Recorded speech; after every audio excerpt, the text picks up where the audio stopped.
Avant d'arriver ici, moi je ne savais pas où on allait vraiment. On avait vu quelques images, quelques vidéos, mais on ne savait pas où on allait mettre les pieds. Et ça fait déjà 2 jours qu'on est là et j'ai l'impression qu'il y a peu de mots pour décrire ce qu'on voit et ce qu'on ressent. C'est extraordinaire.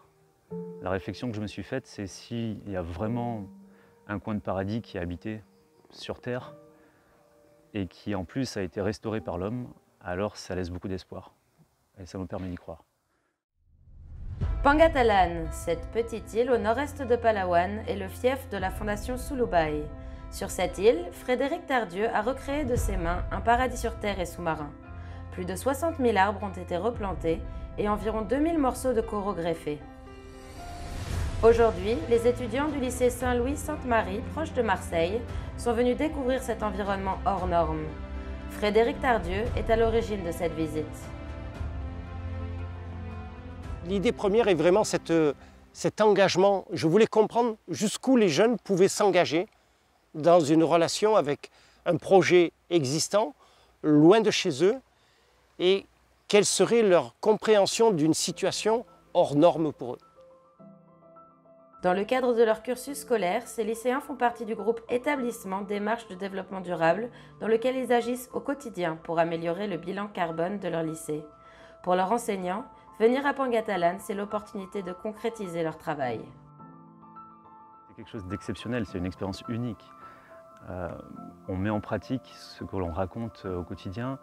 On participe à une action de développement durable qui est à je ne sais pas combien de kilomètres de là où on enseigne. Ils prennent vraiment conscience que ce qu'on apprend en cours, ça existe, c'est vrai, c'est réel et ça prend tout son sens. Ici, justement, ils me disent « Monsieur, on devrait faire ça, mais à chaque fois, on devrait faire un cours et sortir et l'appliquer. » Voilà, pour que ça prenne sens. Une prise de sens qui se concrétise sur cette île. Durant ces quelques jours, ces lycéens sont confrontés aux défis environnementaux du monde d'aujourd'hui. C'est toujours l'image de la petite île qui récupère qui reçoit tous les problèmes de la Terre, tous les problèmes actuels. Et de ces enfants, c'est leur faire découvrir, c'est presque un jeu de piste, je pense que c'est ce qui est prévu aussi, un jeu de piste, de découverte et de compréhension de tous les écosystèmes qui nous entourent, en passant par la mer, la mangrove, le terrestre, la biodiversité, les oiseaux, les poissons, et bien sûr le corail, puisqu'ils sont là pour ça. Première journée, direction la mangrove pour découvrir cet arbre bien particulier.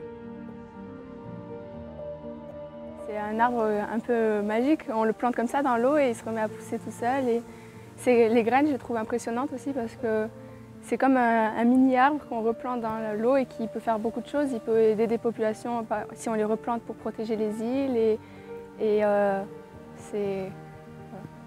C'est quelque chose de rare surtout parce qu'il n'y en a pas beaucoup encore et il faudrait que ça soit plus connu et qu'il y en ait plus. C'est au tour des lycéens de mettre la main à la pâte. Après avoir ramassé les graines, il faut maintenant les replanter. Ça m'a fait vraiment plaisir de planter la mangrove et de me dire que dans 5-6 ans, elle aura grandi et qu'elle aura permis à embellir l'île et aussi aider un écosystème à se redévelopper sur l'île. Le jeu de piste se continue sous l'eau. Une fois les fragments de coraux recueillis, les lycéens aident à les installer sur les structures pour qu'ils puissent repousser. J'ai adoré de participer au projet de la restauration des coraux parce que c'était la première fois que j'en voyais. C'est magique, c'est magnifique et dire que si on ne change pas, dans pas longtemps il n'y en aura plus, ça rend un peu triste. Donc dire que j'ai apporté ma pierre à l'édifice pour essayer qu'ils ne disparaissent pas et qu'il y en ait de plus en plus, franchement je suis fier d'avoir fait ça. Cette fierté est lisible dans les yeux de tous, mais plus qu'une action ponctuelle, cette greffe de coraux permet aux lycéens de se projeter dans le temps. On voit le début de l'histoire et après on va voir comment ça va évoluer au fur et à mesure du temps. Les coraux ils vont grandir et il va peut-être y avoir de nouvelles choses qui vont arriver. Et donc c'est bien de voir le début et après on verra l'évolution au fur et à mesure. Le récif que les étudiants ont créé est maintenant le leur.